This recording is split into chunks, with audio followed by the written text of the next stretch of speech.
الشرعية كشريك موثوق على الأرض. لقد آن الأوان لإطلاق تحالف دولي يحرر اليمن من الإرهاب ويعيد بناء دولته الوطنية ويؤمن المنطقة والعالم من خطر متزايد عابر للحدود، وهذا هو عرضنا المتجدد الذي نتطلع أن يقود إلى استعادة سيادة بلدنا وطي صفحة الميليشيات دون تأخير. شكرا لكم وحسن استماعكم. السلام عليكم ورحمة الله وبركاته.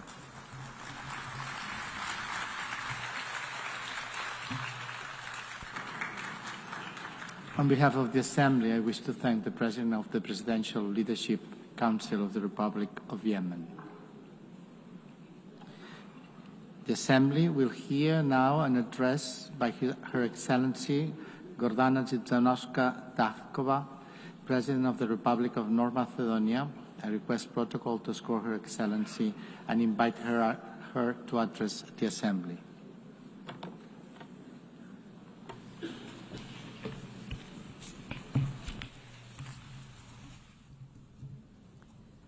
Почитувана председателке на Генералното собрание на Обединетите нации господја Аналена Барбок, почитуван генерален секретар на Обединетите нации господине Гутереш, ченети екселенции, дами и господа. Како темел на меѓународното право и мултилатерализмот, Обединетите нации спречија нова светска војна, превенираа бројни конфликти и ги ублажија последиците од многу хуманитарни кризи. Им помогнаа на повеќе народи да го изодат патот до суверена еднаквост, издигнаа милиони луѓе од екстремна сиромаштија, описменија цели генерации. Го потикнаа глобалното движење за права и слободи, за социјална правда и еднаквост. Ја пробудија совеста за заштита на животната средина и го мобилизираа човештвото во борбата со климатските промени. За овие и многу други постигнувања, Обединетите нации и нејзините агенции и лидери добија дури 12 Нобелови награди за мир. Но, Обединетите нации денес се соочуваат со геополитички и геоекономски земјотрес, што ги тресе самите темели на поредокот изграден по Втората светска војна. Денешните кризи се последици на длабоки тектонски поместувања, што ги подриваат принципите што го обликуваа светот изминативе 80 години. Пред наши очи започнува нова геополитичка ера. Наместо заедно да одговориме на ургентните предизвици, како што се мирот и безбедноста, климатските промени и уништувањето на животната средина, вештачката интелигенција и растечките нееднаквости, се чини дека одиме кон пост-хопсовска состојба на војна на сите против самите себе. Наместо еден меѓународен поредок, како да никнуваат паралелни поредоци, секој со своји правила, вредности и интереси, што неретко се насочени едни против други. Парализирани и изолирани, баш кога се најпотребни, се прашувам дали може би Обединетите нации се претвараат во Лигата на народите. Знаците се насекаде околу нас. Наместо да создаваме свест за споделена иднина, човештвото се соочува со војни и со губење на хуманоста. Со се почестото игнорирање на меѓународното хуманитарно право, гладот станува оружје, а хуманитарните работници мета. Во амбиент на секојдневно насилство, светот осцилира меѓу нихилистички песимизам и хедонистички ескепизам, меѓу безнадежно ламентирање и бездушна индиферентност, како во првите децении на 20. век. Потресите на меѓународниот поредок отворија длабоки геополитички раседи. Еден од најактивните е во Украина, каде веќе 3,5 децении, 3,5 години бесна е војна. Руската агресија е флагрантно кршење на повелбата на Обединетите нации и директно ги загрозува меѓународниот мир и безбедноста. Изразуваме силна загриженост и за неодамнешните нарушувања на воздушниот простор на Полска, Романија и Естонија, земји членки на НАТО. Ја поддржавме заедничката изјава од 12. септември и повикуваме на итна деескалација, доследно почитување на меѓународното право и примена на превентивната дипломатија за намалување на тензиите и зачувување на мирот. Ваши екселенции, Геополитичката раседна линија минува и низ регионот на Западен Балкан. Процесот на македонското пристапување кон Европската Унија веќе 20 години е континуирано попречуван, но не врз основа на објективните копенхагенски критериуми, туку поради субјективни националистички причини. Најновиот ЕУ услов за почеток на нашите преговори е нова наметната промена на Уставот. Уставот, како лекс супериор и општествен договор меѓу граѓаните во Русова смисла на зборот, е највнатрешното прашање на секоја држава. Нашиот устав предвидува 4 предлагачи на измени: председателот на Републиката, владата, најмалку 30 пратеници и 150.000 граѓани. Јасно е дека овластен предлагач на амандмани не може да биде наш сосед, ниту Европската Унија. Укажувам дека условувањето на почетокот на преговорите со нови уставни измени повторно ги отвара прашањата за историјата, културата и јазикот, за кои бевме убедувани дека се затворени со Преспанскиот договор со Грција. Постојано сме предупредувани дека договорите мора да се почитуваат. Пакта sunt servanda. Се согласувам, но напоменувам дека во договорот за пријателство, добрососедство и соработка со Бугарија нема одредби за уставни измени. Конечно, со конститутивните акти ЕУ себе си се дефинира како единство на различности и се обврзува да ги почитува културната и јазичната различност, националниот и културниот идентитет, дигнитетот и интегритетот. Како е можно тогаш од нас да се бара со сосед да разговараме и преговараме за нашата историја, култура и јазик? По кој знае кој пат потенцираме дека себе си се перцепираме како европјани и длабоко веруваме во европскиот проект, кој што по Втората светска војна донесе мир и економски просперитет. Европскиот идеал останува наша најголема инспирација и стратешка аспирација. Како држава посветена на добрососедството и на регионалната соработка, не сакаме спорови со нашите соседи. Она што го посакуваме е да се интегрираме во Унијата, но без дополнителни и посебни услови и со зачувано национално достоинство. Предупредуваме дека по војната во Украина, блокираната евроинтеграција на Западниот Балкан не е само политичко, туку е безбедносно прашање. Со затворената политичка врата за земјите од Западниот Балкан и широко отворената врата за влијание на трети геополитички центри на мок, иронично е Унијата да повикува на отпорност кон нив.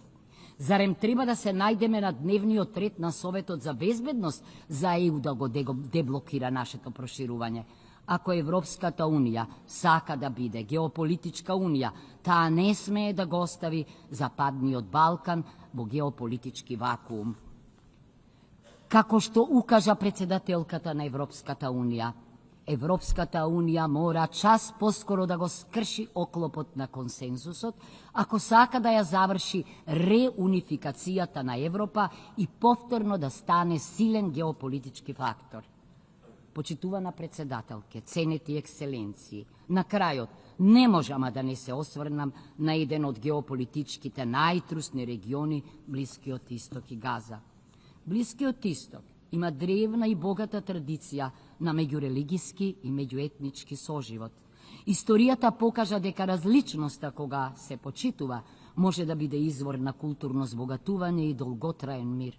Но исто така историјата учи дека насилството, без оглед на неговото потекло, ги продлабочува поделбите, го продолжува човечкото страдање и ги оддалечува страните од праведно и сеопфатно решение. Убедени сме дека одржливиот мир на Блискиот Исток мора да се постигне единствено преку диалог и дипломатија во согласност со меѓународното право. Неприкосновеноста на човечкиот живот и достоинство мора да се почитуваат дури и за време на војна во согласност со меѓународното хуманитарно право. Во тој дух ја реафирмираме нашата поддршка на меѓународните напори насочени кон деескалација, инклузивен диалог и директни преговори. Ценети екселенции, овие геополитички расцепи и тензии недвосмислено упатуваат на следново. Без мултилатерални институции и процедури, без меѓународно право и принципи кои што би ги скротиле силните и заштитиле слабите, ние одново ќе го водиме тукидитовиот мелијански диалог, во кој што за жал силните го прават она што можат, а слабите она што мораат.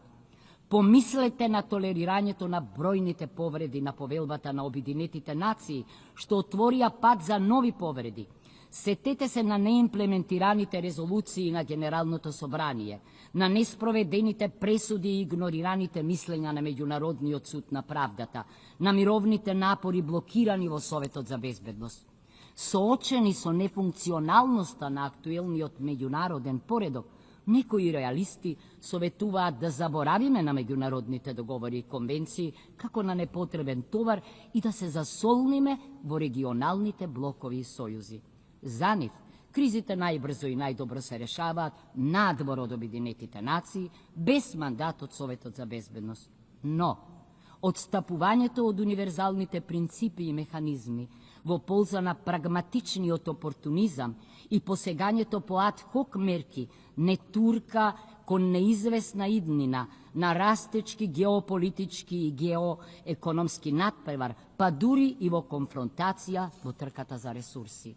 Зарем таков суров свет ќе им оставиме на нашите потомци? Алтернативата е да се обидеме да го ревитализираме мултилатерализмот и да ги направиме неговите институции поотпорни на системските потреси. Почитувани, ценети присутни, младите генерации имаат право на обновена повелба, на реформирани и силни обединети нации, што ќе им овозможат да живеат во мир меѓу народите, но и во мир со природата. Тие реформи не смеат да бидат козметички, туку длабоки, за да овозможат поголема инклузивност, хармонизација меѓу вредностите и механизмите, оптимизација на националните и глобалните интереси, силни и функционални институции. Реформите на Обединетите нации зависат од тоа дали на нив се гледа како на можност за обнова на меѓународниот поредок втемелен на право и правила или како оспорување на привилегиите на некои земји членки. Но, која е поентата да се биде привилегирана земја членка на нефункционална, нерелевантна, маргинализирана меѓународна организација? За ефективни Обединети нации потребно е да се реформира Советот за безбедност, за да биде поинклузивен, поотчетен и поодговорен за одржувањето на меѓународниот мир и безбедноста. Генералното собрание мора да прерасне во представнички орган за креирање политики, наместо да остане дебатен клуб. Имплементацијата на пресудите на Меѓународниот суд на правдата мора да стане задолжителна за сите земји членки, обезбедувајќи владење на правото. Реформата е потребна не само заради старите, туку и заради новите предизвици. Вештачката интелигенција носи огромни можности, но и несогледливи ризици за нашата цивилизација. Таа не е обичен технолошки скок. Незиното влијание може да биде и поголемо од индустриската и дигиталната револуција. Свесни за ова, мојата држава и јас го поддржуваме предлогот вештачката интелигенција да биде еден од приоритетите на 80-та седница.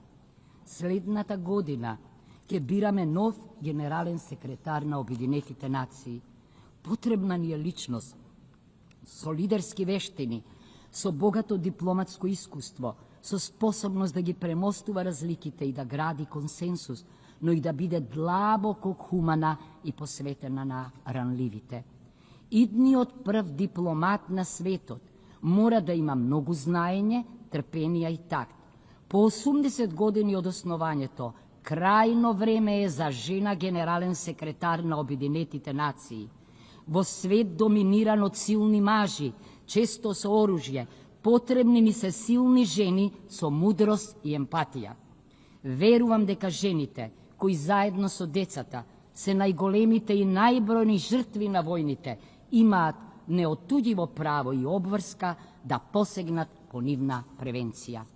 Анархичниот меѓународен поредок е закана за сите, а најмногу за малите држави. Природно е малите и средни држави да бидат најголемите поддржувачи на реформите на Обединетите нации.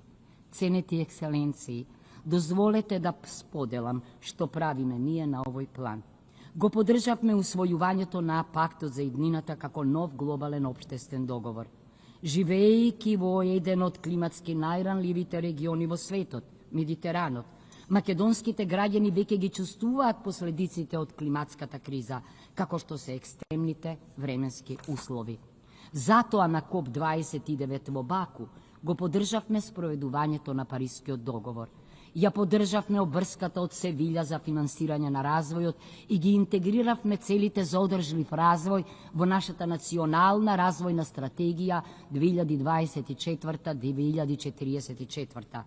На третата конференција на Обединетите нации за океанот во Ница се заложивме за силно меѓународно управување со океаните, поддржувајќи го акцискиот план.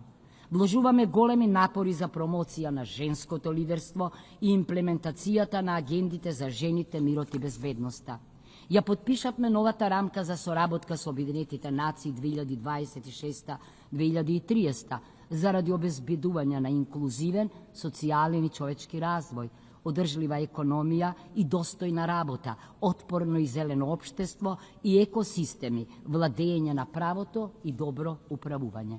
Почитувани, пред голем испит сме, или ќе го гарантираме меѓународниот поредок врз визионерски принципи, или ќе итаме кон катастрофа со несогледливи размери за човештвото. Поранешниот генерален секретар Даг Хамершелд подсети дека Обединетите нации не се формирани за да не однесат во рајот, туку за да не спасат од пеколот. Треба да ги препознаеме Обединетите нации за она што се, навистина несовршен, но неопходен инструмент на нациите во работењето за мирна еволуција кон поправеден и побезбеден светски поредок. Да им ја дадеме таа шанса. Благодарам.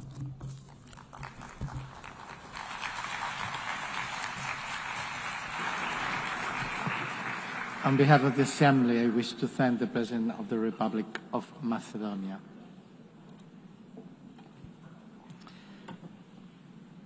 L'Assemblée va entendre l'allocution de son Excellent Monsieur Anthony Frank Laurent Saint-Cyr, président du Conseil présidentiel de transition de la République d'Haïti. J'ai pris le protocole de vouloir l'accompagner, son Excellence, qui m'invite à prendre la parole devant l'Assemblée.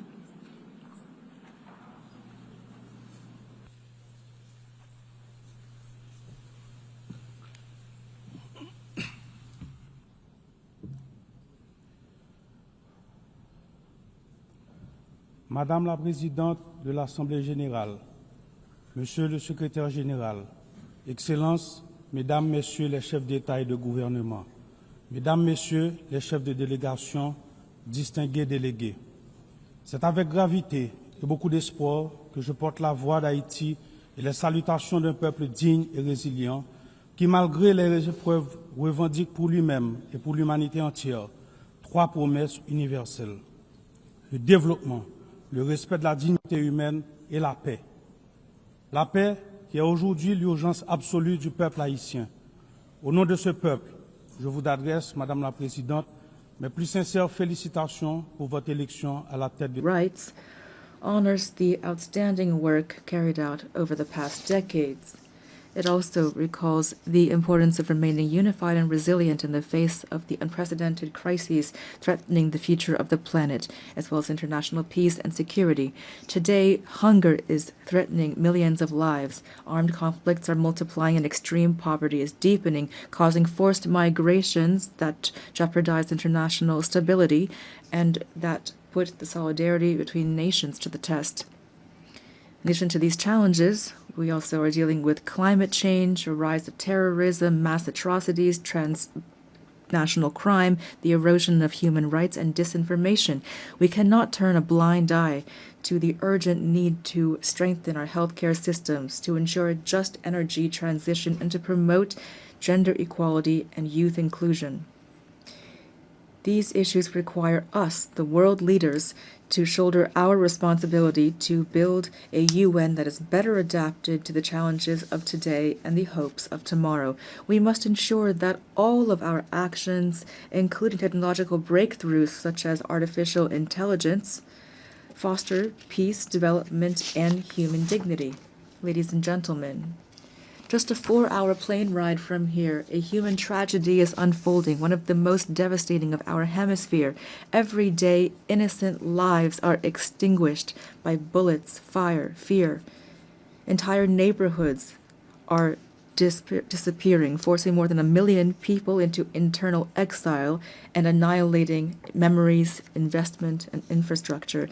Thousands of children have been deprived of their fundamental right to education. Thousands of young people are condemned to despair. Hundreds of women and girls have been raped, and they will forever carry the scars of this violence in their bodies and souls. Almost half of the population is facing acute food insecurity. The healthcare system is collapsing. Hospitals are being vandalized, burned, or forced to shut down. Doctors are fleeing. Lives are being lost due to a lack of treatment. Even the treatment for persons living with HIV and tuberculosis is under threat. This is the face of Haiti today, a country at war, a modern-day Guernica, a human tragedy at the doorstep of America, only a 4-hour flight from here. It's important to say this. Haiti is experiencing war, a war between criminals that want to impose violence as their social order and a population, an unarmed population that is fighting for human dignity and freedom. The response must be firm and determined. Today, the international community must stand alongside Haiti and take large-scale measures, not half steps. A strong, coordinated, and immediate action is needed. Silence and inaction are not an option. We must act quickly to protect lives, to protect the innocence of children, to provide youth with a future, and to allow citizens to decide their own future at the voting booth. Every minute lost means human lives sacrificed and an erosion of democracy. Haiti wants peace. Haiti expects peace. Haiti has the right to peace. Yes, ladies and gentlemen. Peace today is the most pressing need of the Haitian people. It is the raison d'etre behind our tireless battle, the battle between our security forces, led by our security forces and the multinational security support mission. Many policemen and soldiers have fallen in the war against criminal groups. We pay tribute to these heroes, Haitian and Kenyan, who have laid down their lives for their commitment to restoring peace and security in Haiti. Today, out of the 2,500 troops initially required and promised, there are only 1,000 members of the multinational mission on the ground. Their courage, combined with our own efforts, have not been sufficient to contain the security crisis. And yet we have increased by 40% the budget for our security forces. We've recruited new members. We have strengthened our troops and acquired more materiel and equipment. We must face the reality. Haiti is at the epicenter of an unprecedented regional threat. Powerful and heavily armed criminal networks are trying to destabilize our country and take over the economies of our entire common space. The new front lines of this battle are in our country, in Haiti. If we lose this battle on our soil, it will be futile to try to contain it in the rest of the region. That is why we must show the same determination, the same resolve, and the same unity that we showed in the fight against terrorism. Haiti could never overcome this challenge single-handedly. Today, it is crucial to mobilize a strong force with a clear mandate and with adequate material, logistical, and financial resources. In this regard, the lessons of the MMS and recommendations of Haitian experts must be taken into account. We also need heightened international cooperation based on intelligence sharing and on rigorous border control to curb the flow of arms, ammunition, drugs, and financing toward these gangs. Peace cannot be restored unless our regional partners take concrete measures to ensure their territories do not serve as a starting point or a transit hub for this kind of trafficking. approaches that failed yesterday will not save Haiti today.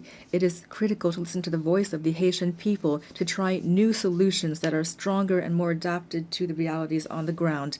In this regard, we fully support the efforts made to transform the multinational security support mission.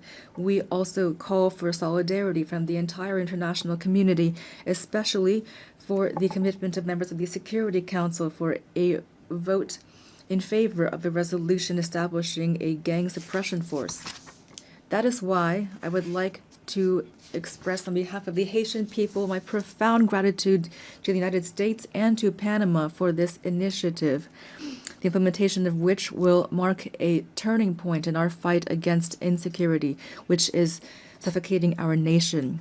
I thank the administration of President Trump for the efforts made to provide support and resources in our common fight against the gangs, these enemies that are threatening both Haiti and the entire region. Today, the complexity of the Haitian crisis cannot serve as a pretext for endless talk, for drawn-out negotiations, or for stalemates caused by geopolitical considerations.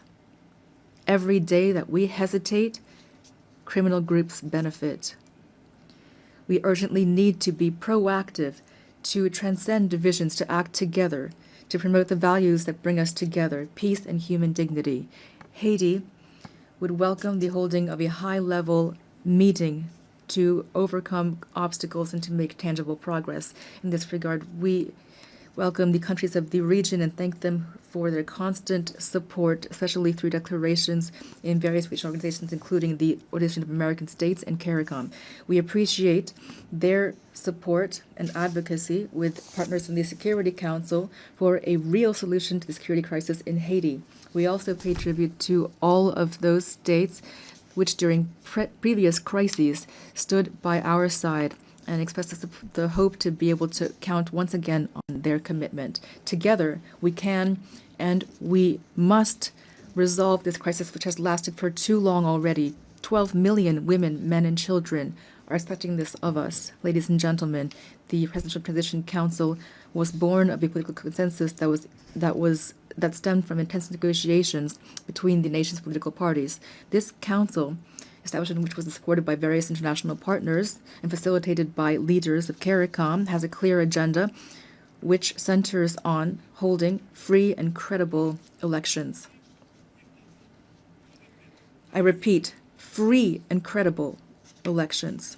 Despite the many challenges caused by the security crisis, the electoral process, for which the PTC and the government have shown real political will, has made real headway.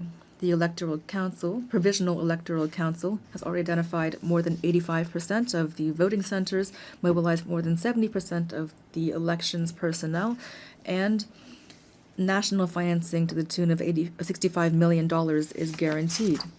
The Presidential Transition Council is working closely with the MMS, the OAS, CARICOM, and BNU to ensure free, transparent, and inclusive elections reflecting the sovereign will of the Haitian people and guaranteeing the full and effective participation of young people, women, people with disabilities, and marginalized groups.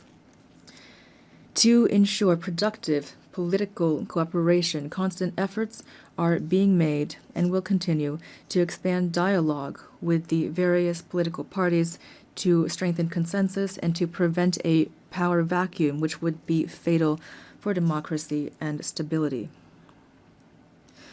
The Haitian people must be able to choose its own leaders. The state wants credible elections. Our greatest challenge remains restoring security. The urgent and solemn call that we have once again issued to resolve the security crisis in Haiti must not be left to languish on paper nor be lost amid rhetoric and unkept promises. In Haiti, peace can no longer wait.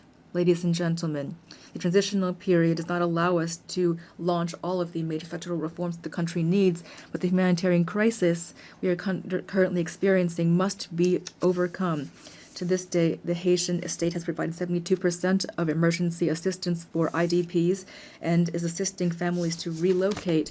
We are profoundly grateful to our international partners that have assisted us in the humanitarian response, and we are keenly interested in the promising initiatives put forward by those which, like the Association of Caribbean States, have chosen to join our effort.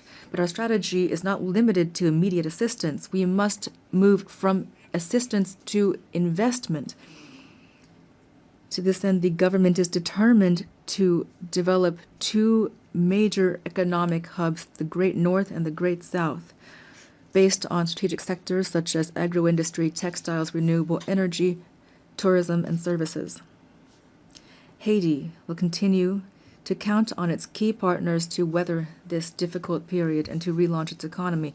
We call for their support through the establishment of concrete mechanisms such as the renewal of the Hope Help Law or launching urban renovation projects, which will allow us to create jobs, to put an end to the humanitarian impasse, and to reduce migration pressure on Haitians in the region.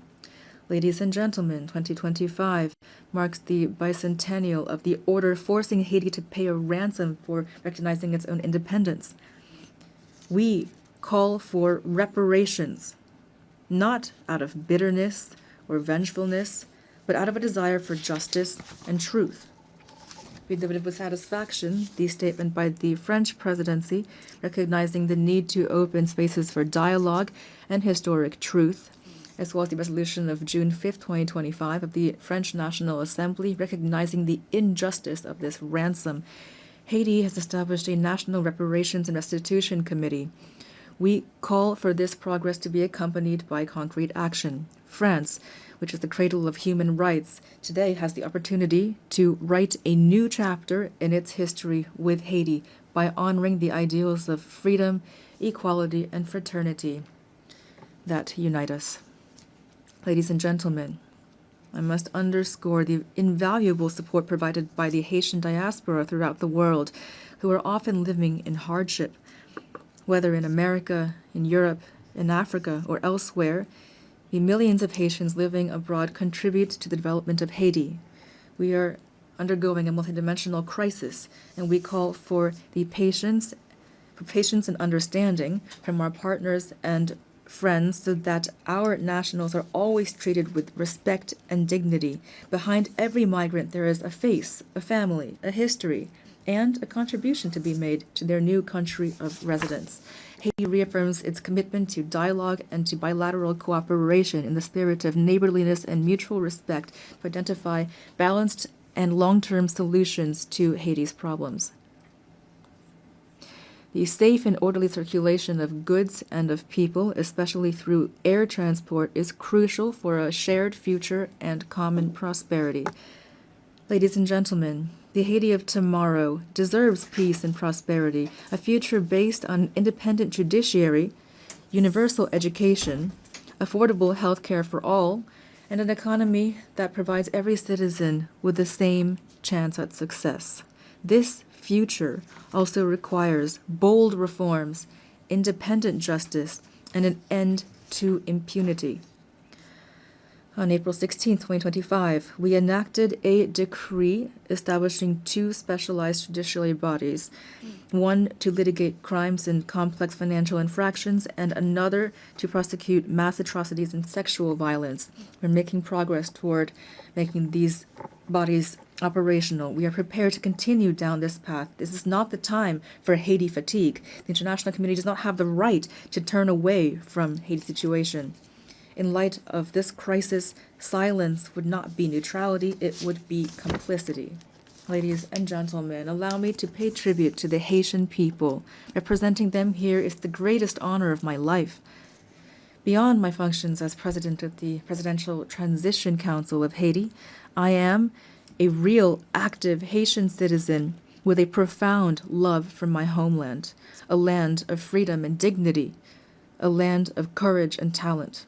Haiti is not a nation that has given up. We are a great people, a people that stands together, men and women who have sacrificed for their homeland and for humanity. Haiti is not a playground for armed criminals, but rather it is a nation on its feet, comprised of dignified, resilient families who every day, despite terrible adversity, are fighting for a better future. I pay tribute to my fellow countrymen and women who are, without a doubt, among the most resilient people on earth. They deserve better. Giving them new hope is my only mission, and that is why now I call upon you to stand side by side with Haiti. We must build peace in Haiti, for the Caribbean, for the Americas, for all of humanity. Thank you.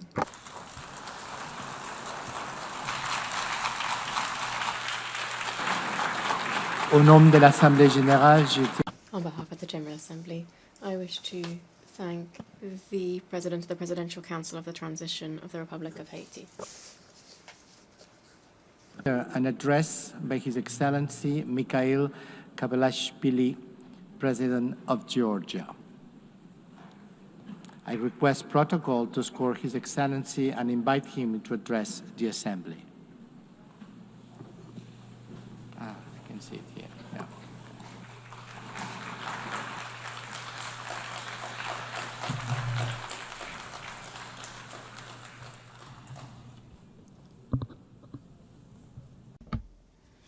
Madam President, Mr. Secretary General, distinguished colleagues, ladies and gentlemen, I represent a country with a 3,000-year history, the cradle of one of the world's most ancient civilizations and the brave Georgian people, filled with pride and dignity, a country that possesses a unique alphabet, an ancient language, and 17th century-long Christian traditions.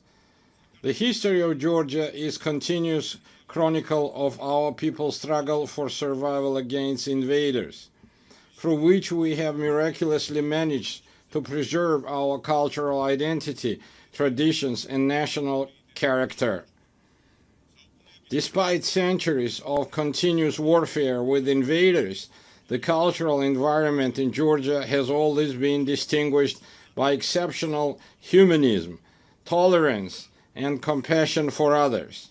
Tolerance, openness to others, harmonious coexistence, and diversity form the cornerstone of our ancient culture, which is brilliantly reflected in Georgian polyphony, in our national traditions, and in the world-renowned Georgian epic Shota Rustaveli's The Knight in the Panther's Skin.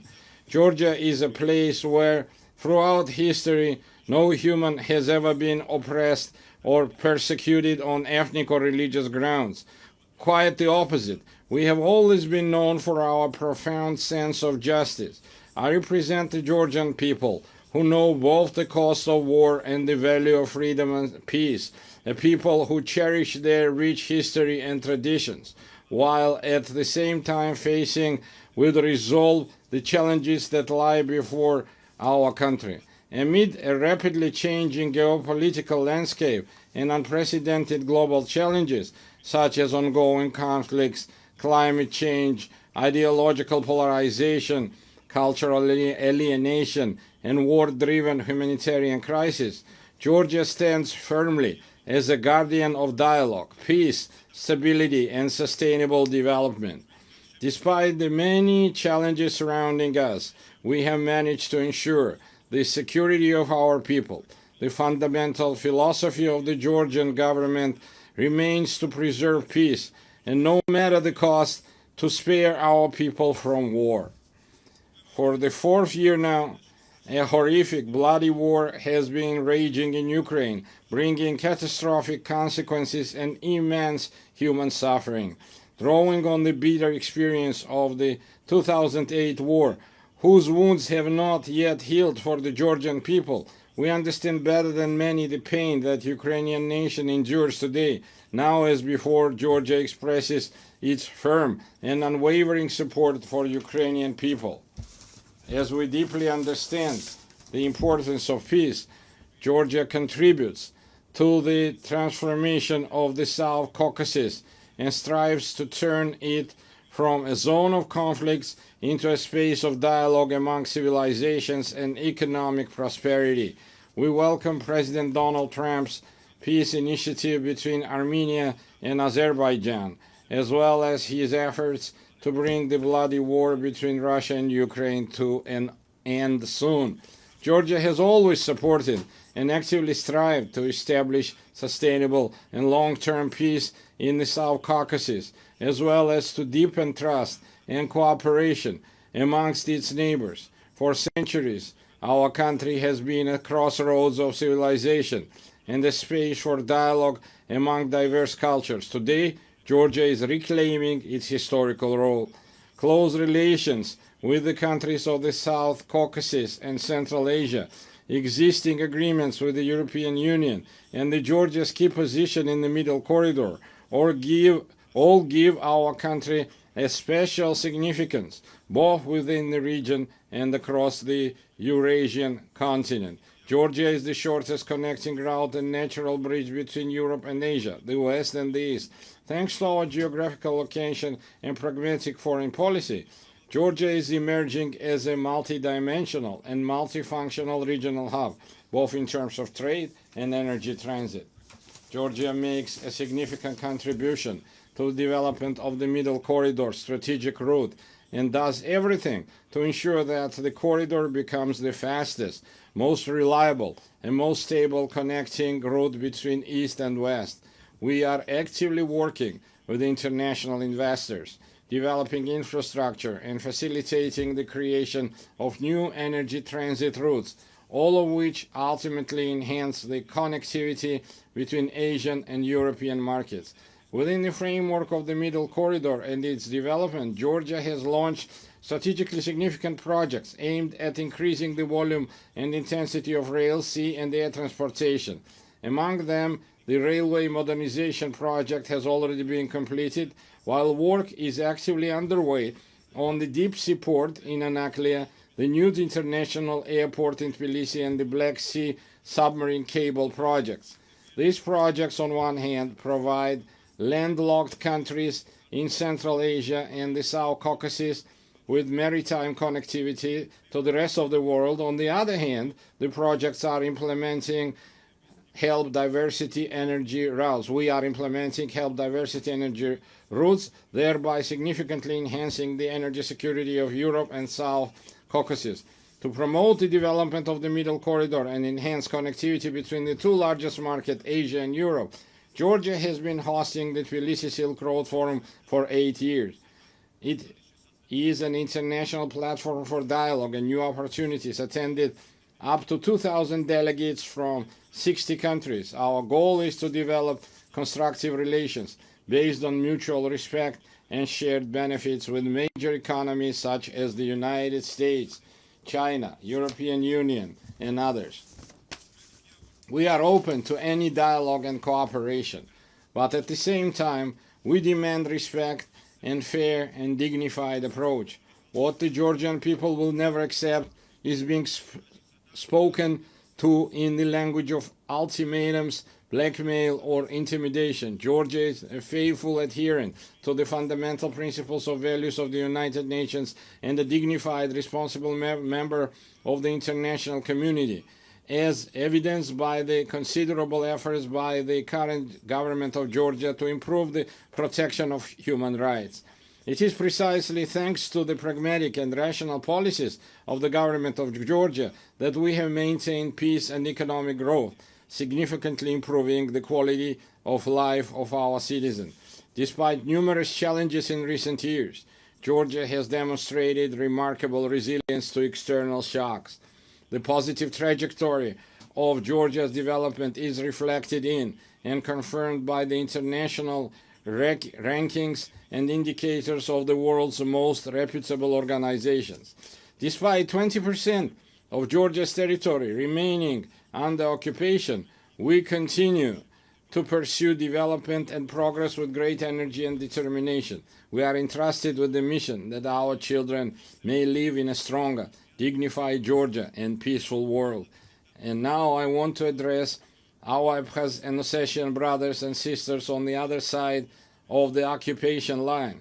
For centuries, we have written Georgia's history together, a history filled with the heroism of our ancestors through our shared struggle for survival of our nation and the love for our motherland. We have never been a large empire imposing its rules on the others.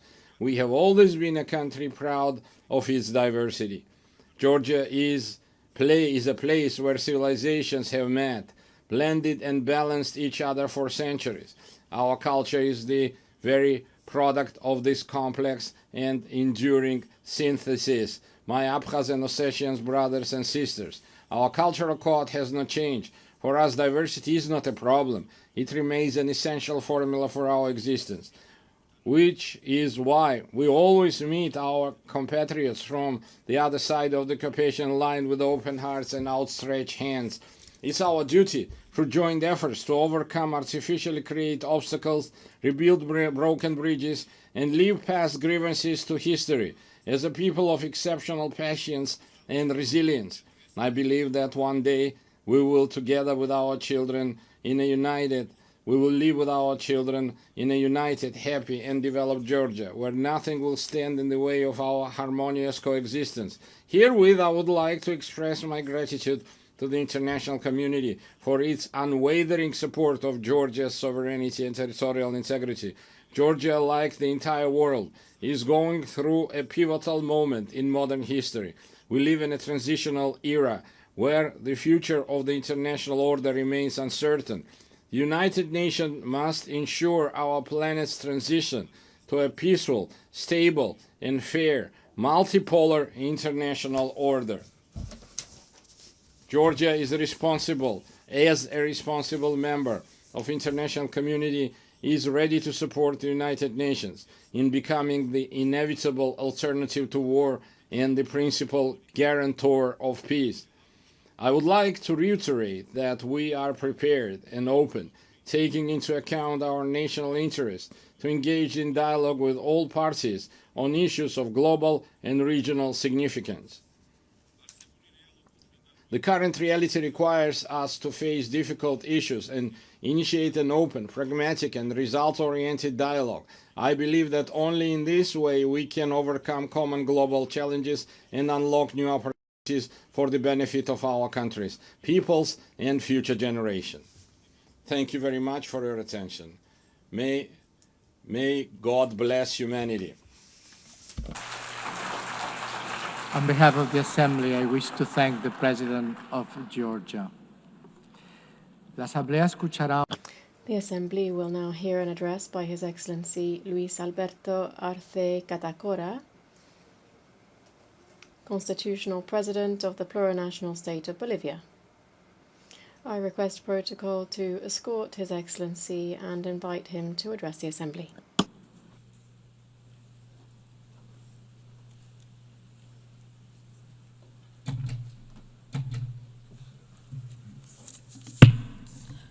Muy buenos días. A very good morning to all of you. Allow me to express brotherly greetings to the President of the General Assembly of the United Nations, Annalena Baerbock, and through her to the entire Assembly. The 80th session isn't just any other date. It is a space for a historic time which invites us to stop and to look back, to remember why this organization was born and why it has seen the results that humanity was waiting for after the 2 world wars, in which the fight for wealth and areas of influence left in its wake millions of dead, displaced, and wounded. We are living with a wound that we're trying to overlook. Over 8 decades, in the concert of nations, we have seen the development of narratives that, using the skill of the great powers with long-standing experience in the international community, have camouflaged deep wounds and the devastating memories of humanity. They've done so using smart normative texts that pretend to be the duty of the United Nations through audiovisuals and others that are not very effective in facing flagrant problems such as neocolonialism in all of its expressions, territorial occupation, economic, political and cultural interference, racism, discrimination, the arms race, and violence, which is implicit in all of this without taking into account other aspects such as hunger, climate change, the food crisis, and the increasingly frequent economic crises. The effects of these realities are clear to all. Confrontations and discourse that promotes hatred and division between kindred states, inequality, exclusion, poverty, and inequality and injustice, still produced within institutions that were created to protect the rights of the weakest. And we're not even talking about economic, social, and the cultural rights of people, and even more if you look at the rights of indigenous peoples. A sincere assessment leads us to confirm that in 80 years, we have not met the expected results. Consequently, we are not in a good position. The world remains divided and confronted against itself more than 80 years ago. Today in the world, there is greater inequality in the distribution of wealth than there was 80 years ago. The poverty figures, inequality and injustice, rather than being curbed, is on the increase. The risk that any remaining peace should disappear and the Third World War would overtake the entire planet is very close if we don't react in time. The danger here is that the unstoppable force of capitalism with the misuse of artificial intelligence would increase the climate change, would liquidate the planet, and would convert the immense majority of the population into unnecessary beings is also something that we can't completely rule out. We're not in a good place. The UN was established on the basis of the foundations of the skeletons of the Holocaust and the not only physical but also moral ruins left by the fascist racism and also increasing neocolonialism with the use of 2 atomic bombs. One of the goals that gave rise to the United Nations was to not repeat the barbarity of war. Today we hear the echoes of the drums of war on all continents. We see the practice of genocide on the sole decision of 2 countries. We deny the right to be free and sovereign to a people.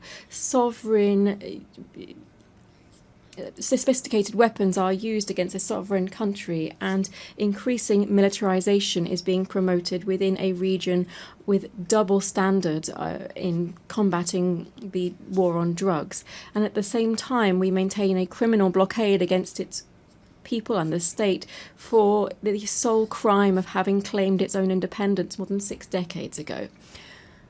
Wars are not the same as we had 80 years ago. Wars now are multidimensional. They use economic, financial, media, information, cyber warfare, without even taking into account military warfare, which now encompasses biological warfare, war from space, and other technologies that continue to be developed with impunity on the basis of technology of war. It would be nothing new to have climate wars that would have an impact on sovereignty and food security, jeopardizing strategic resources such as water. We are putting at risk the very survival of the human race on Earth and of life itself on the planet. Just taking off the mask from all of these tragedies, we can see that the cause of all of this is the wild capitalist system that places the greed of the few over the rights and lives of the majority on the planet. The cause of this is the current capitalist development, which tries to resolve its own crisis and ends up returning to the original forms of accumulation and increasing rates of profit.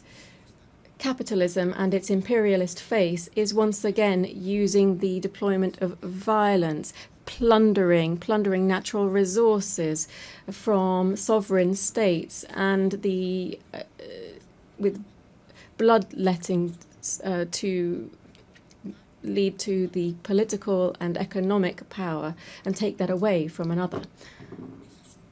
Added to that, we have a third cause of the current wars, which is more immediate. That is the obsessive zeal of the new Trump administration to give the United States back its position as a hegemonic power at the cost of the liberal system, free trade, globalization, and to cause pain and death. Why? For what? To take ownership over natural resources, to take control over commodities for the benefit of an imperialist system, and to subordinate the majority of countries for their insatiable thirst for privilege and wealth, and to try to maintain a unipolar order at any cost. The recent publication of the US Strategic Defense Policy sets out a deployment of its troops around the world to in its areas of influence, Canada, Central and South America, among others. The recent history with our neighbours has made us realise this is nothing else but a new way of implementing Monroeism, which was a doctrine which said that America is for the North Americans, generating conditions for a new era of neocolonialism. Madam President, distinguished heads of state and government, from the indigenous from Latin America and the Caribbean, we can say that we are a zone of peace, and we did so at the second summit of CELAC in Havana in 2014. The nations in our region are complying with this mandate that we set ourselves, still bearing in mind our political and ideological differences on various topics and with regard to border and territorial occupation-based disputes that remain ongoing. We can say, when we invert the equation of the Pentagon, that it is peace rather than war that guides our international relations. In hearing this statement in 2022 in this same place, I came to appeal to the United Nations for a General Assembly to declare to the world that it would be an entire territory of peace.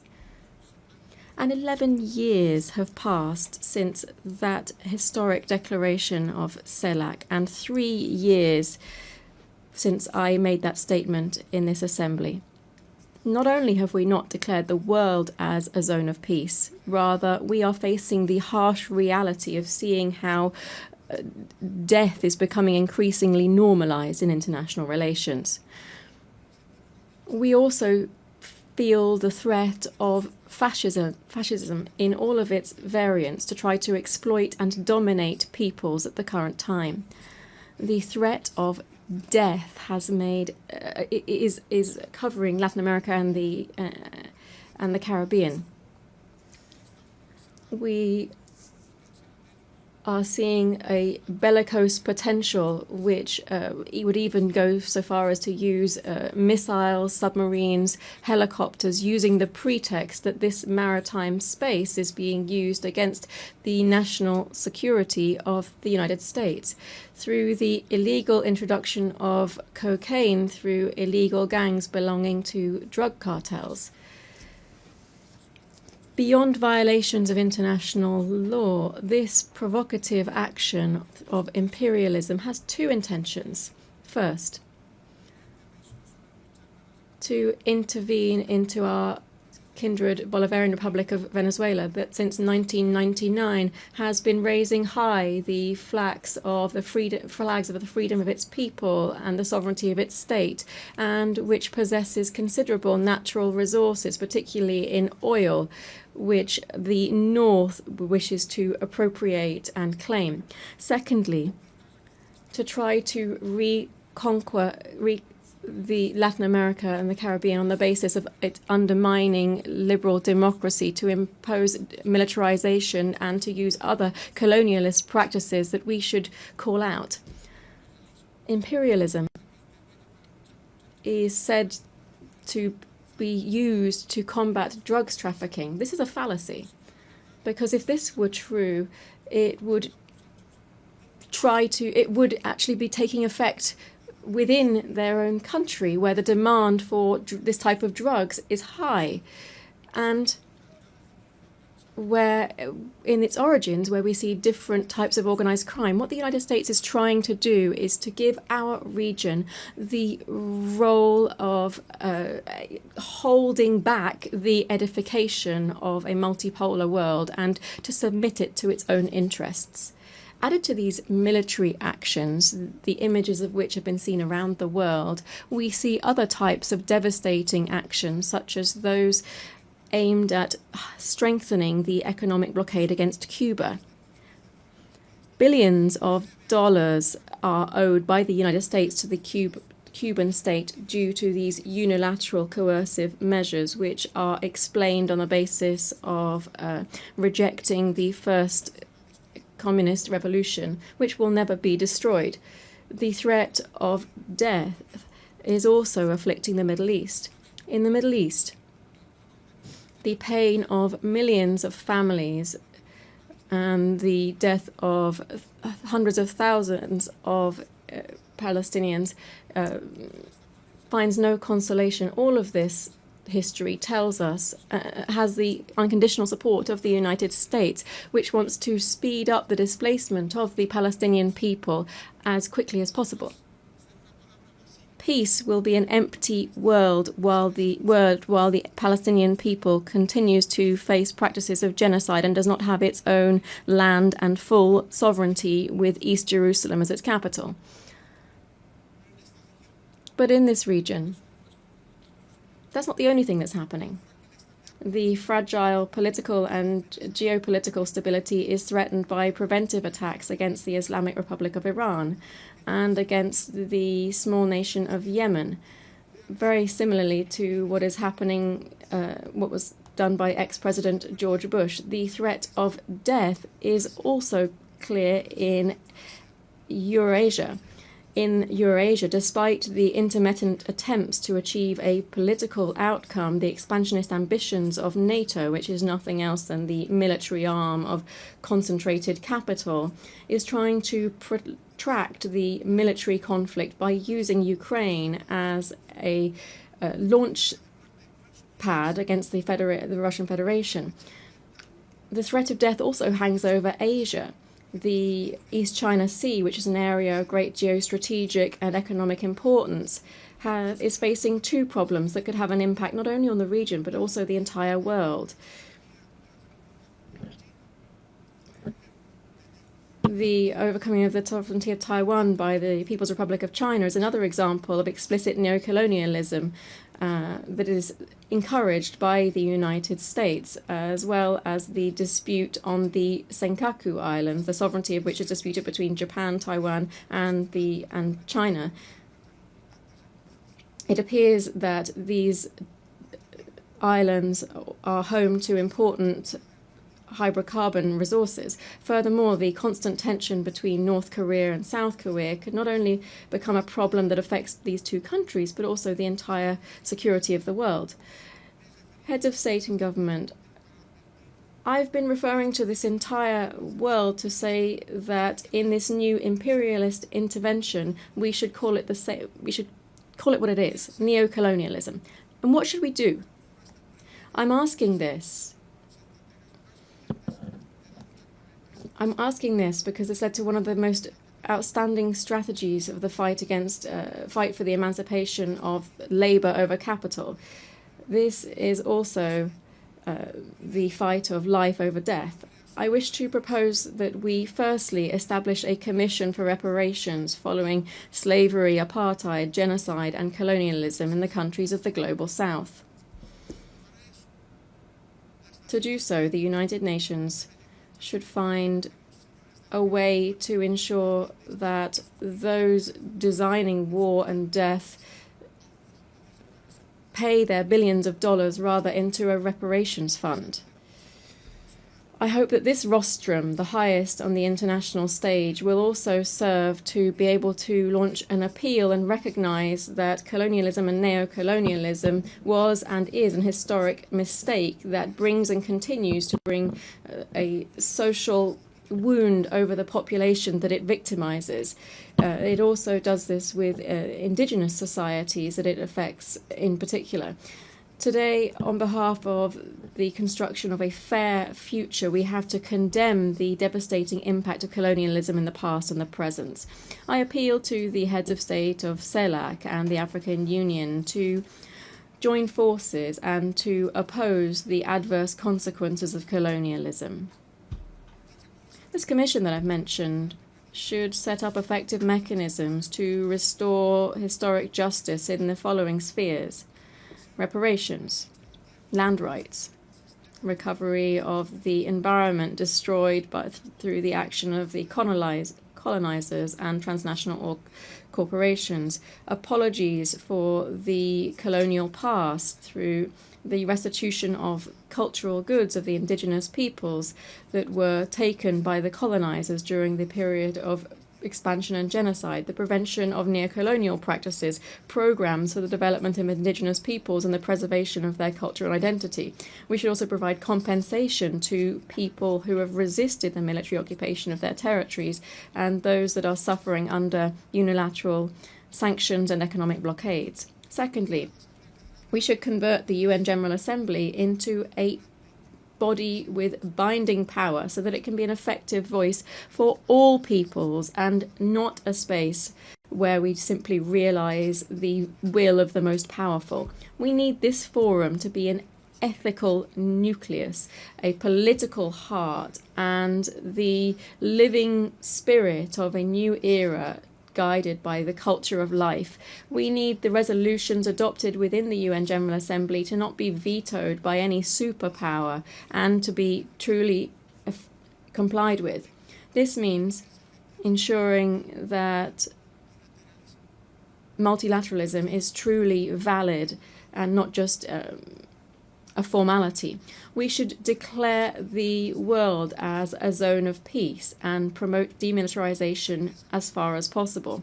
The immense majority of the population in the world refuses to accept that the revitalization or overcoming the cyclical crises of capital should be done on the basis of investment in billions of dollars to manufacture all types of conventional and unconventional weapons. Just 1/3 of military expenditure would give us better and greater education, health, and housing guaranteed for everyone. The UN has to become a pact for peace and for life as the shared destiny of everyone who believes in living together. 4, we need to undertake a profound reform of the Security Council that would prevent one of two countries holding up global stability. We need to ensure this reform and ensure the reform that the countries of the Global South have been insisting on for several years. Democratizing the Security Council would be giving effect to the principle of the legal equality of states and democratizing the future. It would be to ensure that the voices of Africa, Latin America, and the Caribbean, Asia, and the historically marginalized peoples would also count. 5, we should move towards the Universal Declaration of the Rights of Mother Earth. Bolivia, together with the Amazonian peoples, speaks up to recall the urgent need for international cooperation to strengthen the conservation of the Amazon. We should do so through strengthening the sovereignty of Amazonian countries over this strategic biome for the world. Defending the Amazon means defending life. 6. We must reject all forms of commercial war and work to reduce economic and social divides between the countries of central capitalism and the countries on the periphery. Trade wars not only affect companies, but also the immense world of work. It also lessens to alarming levels the possibility for lower classes to access acceptable food. The hegemonic and capitalist interests don't have any right to overtake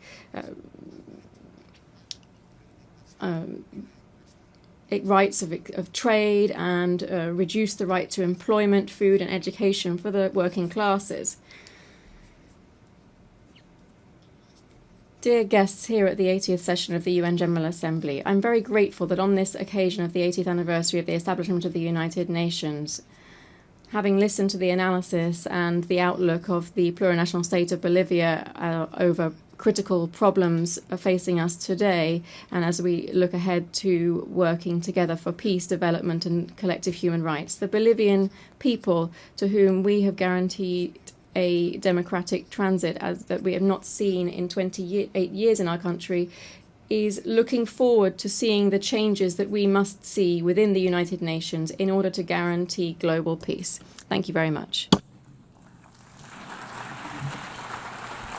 Gracias.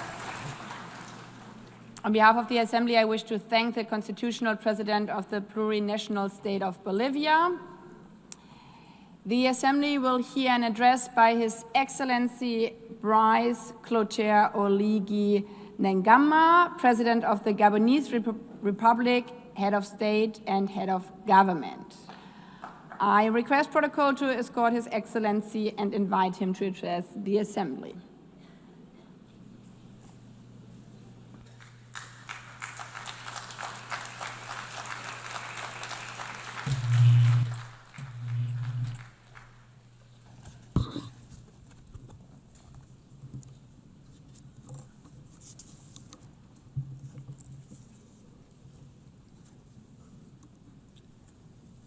Madame la Présidente. Madam President of the General Assembly, distinguished heads of state and government, distinguished Secretary General of the United Nations, distinguished delegates, ladies and gentlemen, at the outset, I would like to most warmly and sincerely congratulate Her Excellency Annalena Baerbock on her election as President of this 80th session of the General Assembly of the United Nations. Madam President, your experience, I am sure, will allow you to effectively carry out the missions of your august post. Rest assured of the full cooperation of my country. To His Excellency Philemon Yang, your predecessor, I pay tribute to the outstanding work carried out during his term. And lastly, I would like to once again commend His Excellency Antonio Guterres, Secretary General of our organization, for all of the efforts that he has constantly made since he took up his office. Gabon, my country, is keenly interested in the UN 80 initiative, which aims at ensuring operational efficiency in the face of global challenges, as well as to optimize mandates within the UN system. Madam President, 1 year ago, before this prestigious assembly, as the President of the Transition of the Republic of Gabon, I presented the political process begun in my country after the liberation coup which took place on August 30th, 2023. After the presidential election of April 12th, 2025, for which the process and outcomes were unanimously endorsed by the international community, this transition culminated with my inauguration on May 3rd, 2025, as the first elected president of the Gabonese Republic, thus establishing the foundations of democratic order. As you know, Gabon has undergone a peaceful and exemplary transition that included all of the political parties in our nation. This smooth transition led to an inclusive national dialogue and a constitutional referendum in accordance with the agreed-upon timelines, and it will continue through the holding of legislative, local, and senatorial elections that are free and transparent. To this end, the first and second round of combined legislative and local elections will take place on September 27th and October 11th, 2025. With regard to the election of senators, this will take place on November 8th, and the second round is scheduled for November 29th, 2025, with a view toward a definitive restoration of constitutional order by January 2026. We believe that this peaceful and historic process can serve as a lesson and a model in many other spheres. The people of Gabon have drawn this success from its history, its culture of peace, and its shared vision of the future. Here I would like to express on behalf of the Gabonese people and on my own behalf our sincere gratitude to the United Nations for its multifaceted assistance. I know that I can count on the support of the UN as we implement our National Growth and Development Plan. This plan focuses on bolstering our energy capacity, on strengthening infrastructure, developing digital sector, and on enhancing youth employment. Ladies and gentlemen, Gabon is standing before you again with a clear message. Our country has changed. After decades of tensions and political and economic missteps, the Gabonese people has chosen the path of reconciliation and renewal, thus becoming the symbol of and testament to the transformation of hardship into hope, of dependency into dignity, of division into unity, and all without bloodshed. Today, Gabon is no longer a country in limbo. It has returned to stand alongside other states, upright, dignified, and ready to take up its rightful place in the community of nations. The new Gabon, the exemplary Gabon that my compatriots are calling for, also means that the state in Gabon must serve its people from now on. But our national rebirth would be futile without a change in the international order. It is no longer acceptable for African nations to remain relegated to the role of providers of raw materials for which others set the price and from which others profit.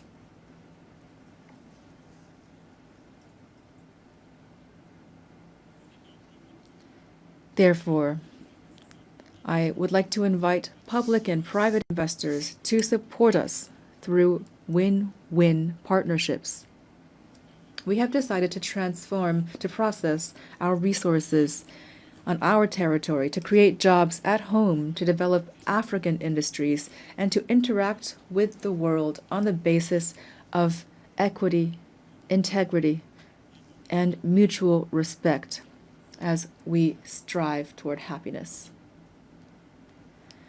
In its path toward development, Gabon, a country of peace and opportunity, will continue to welcome all those who commit to upholding our laws, our Republican values, and to contributing positively to our national rise. Distinguished delegates, ladies and gentlemen, this 80th session of the General Assembly has the theme, Better Together, 80 Years and More for Peace, Development, and Human Rights. It takes place in an international context characterized by economic, environmental, and security crises that call for more sustained and more staunch collective engagement. This is an urgent call to tackle these concerns in accordance with the spirit and the values of the UN Charter. Ladies and gentlemen, today the world has a radically different face.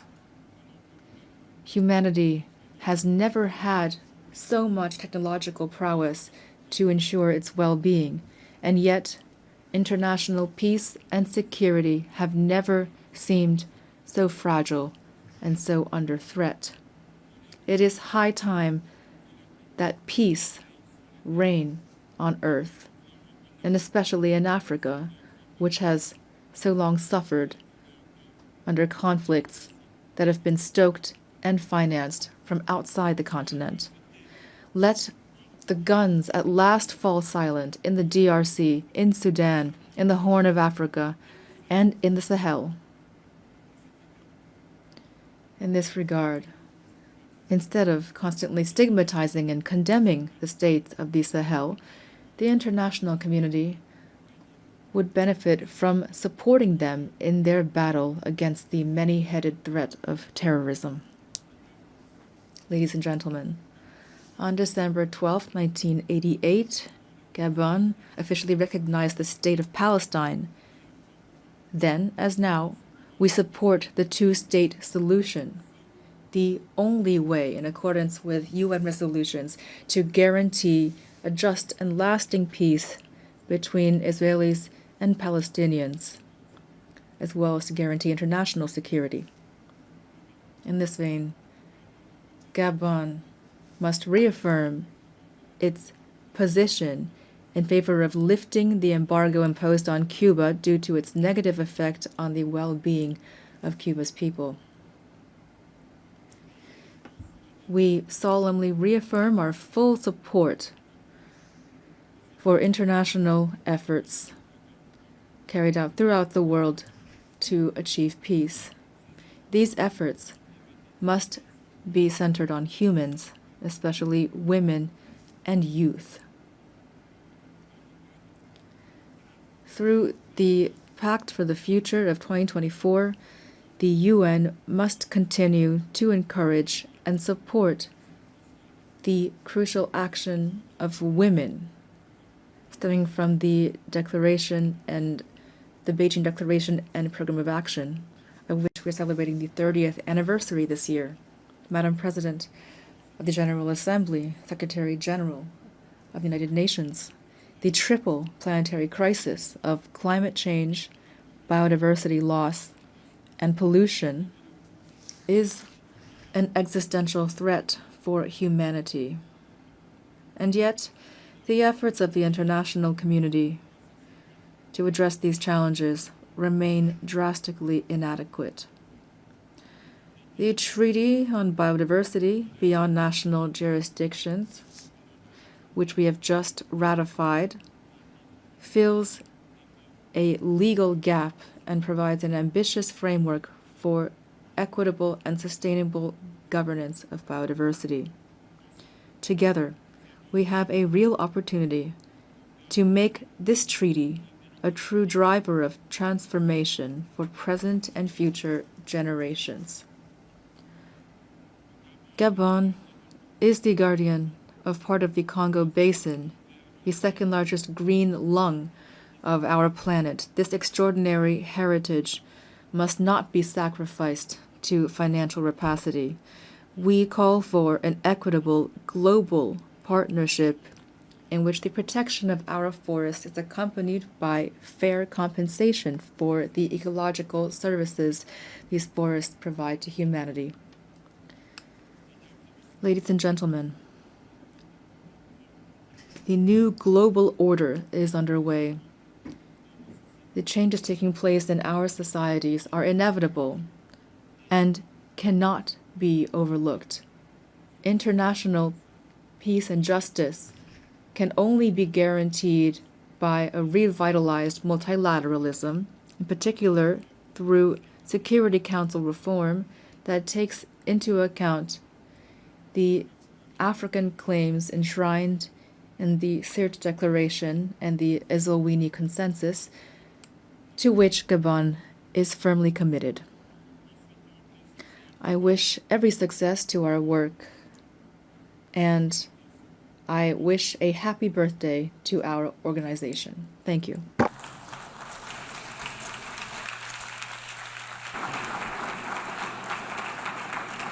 I thank you and happy birthday to all of us. On behalf of the Assembly, I wish to thank the President of the Gabonese Republic, Head of State and Head of Government. The Assembly will hear an address by His Excellency John Dramani Mahama, President of the Republic of Ghana. I request protocol to escort His Excellency and invite him to address the Assembly.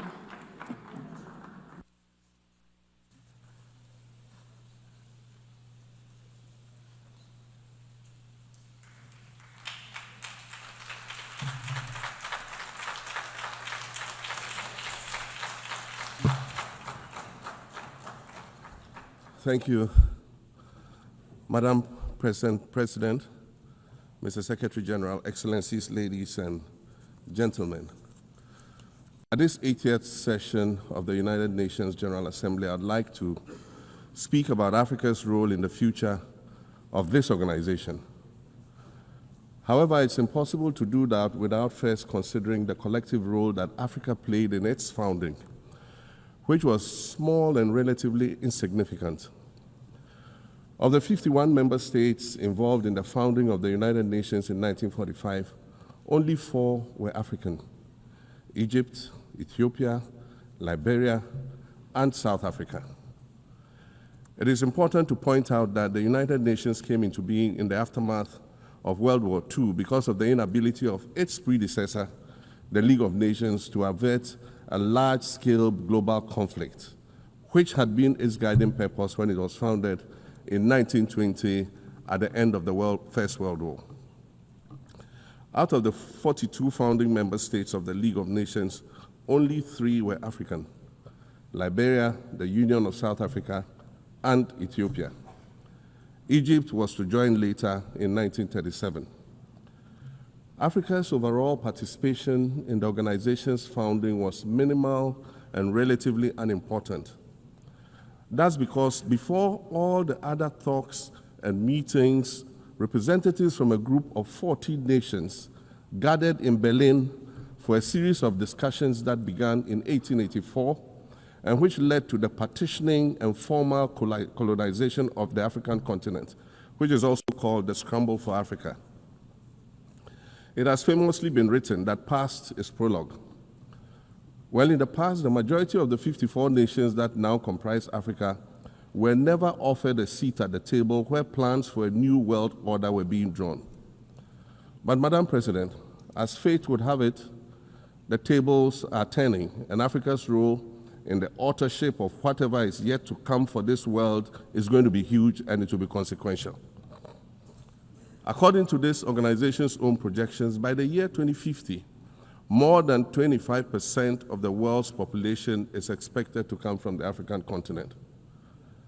Additionally, by 2050, 1/3 of all young people aged between 15 to 24 will be residing on the African continent. So you see, the future of this world is African. Allow me to say this once again a little louder for those of you in the back. The future is African.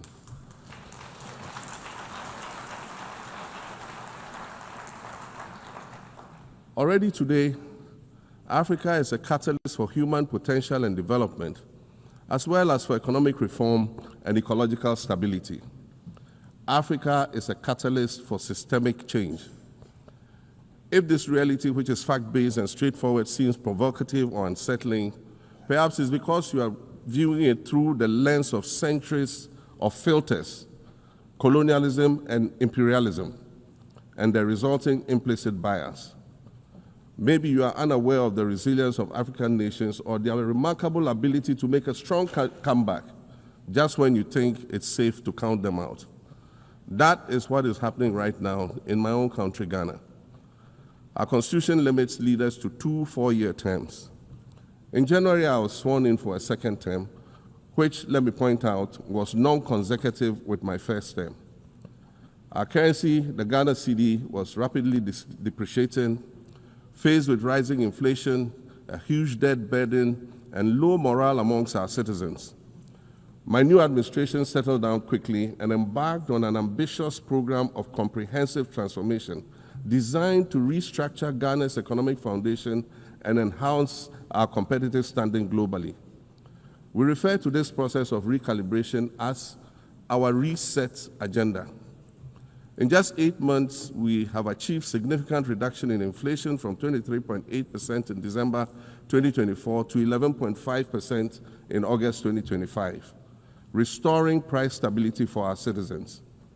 Additionally, our currency, the Ghana cedi, has appreciated considerably against other currencies, with Bloomberg reporting it as the best performing currency in the world at one point. Our improved sovereign credit rating reflects increasing investor confidence in our economy. And our 24-hour economy initiative promises to transform our economy.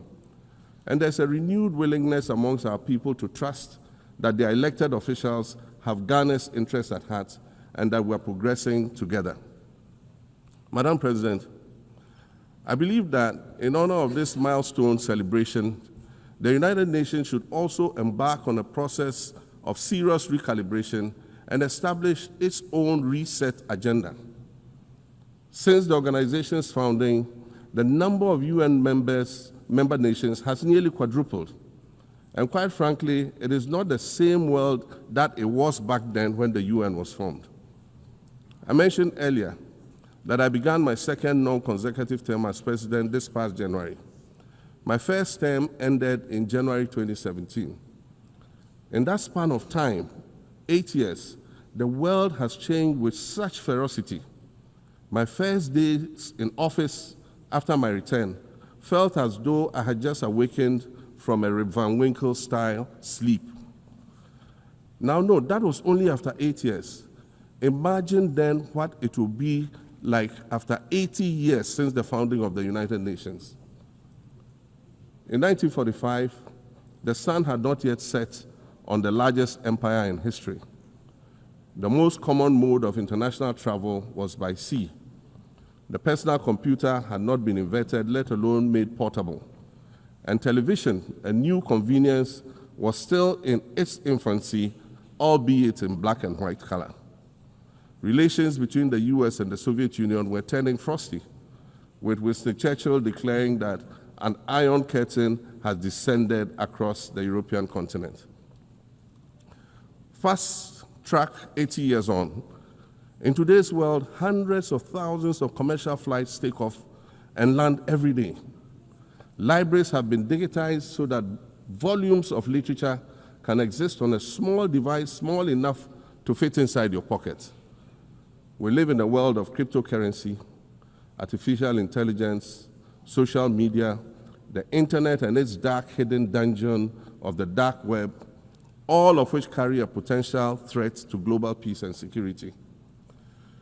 Climate change is real, and we're fighting a losing battle against the loss of Maldives and other island nations to the rising sea level, against the loss of Timbuktu to desertification, and the Amazon forest to global warming and deforestation.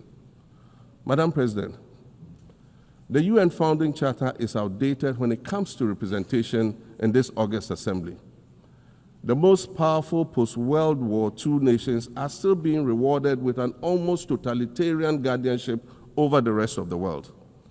And yet, the first sentence in Chapter 2, Article 1 of the UN Charter declares that the organization is based on the principle of sovereign equality of all its members.